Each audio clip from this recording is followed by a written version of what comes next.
அம்மா எதுக்கு வர சொன்னீங்க? ஹாப்பி லவர்ஸ் டே. உங்களை ஃபஸ்ட் டைம் பார்த்தது வந்து என் மனசுக்குள்ளே பட்டாம்பூச்சி பறக்குதுங்க. உங்கள் மனசு என்ன பூக்காடா பட்டாம்பூச்சி பறக்க? இல்லைங்க, உங்களுக்காக பூத்த பூந்தோட்டங்க அது. இல்லைங்க, லவ் எல்லாம் எனக்கு ஒத்து வராதுங்க. எங்கள் அம்மாவுக்கு தெரிஞ்ச விளக்க மாத்திலேயே அடிக்குங்க.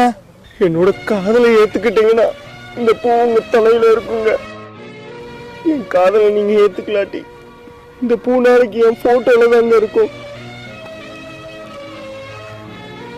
வேண்டாம் கோபால், என்னை விட்டுடு.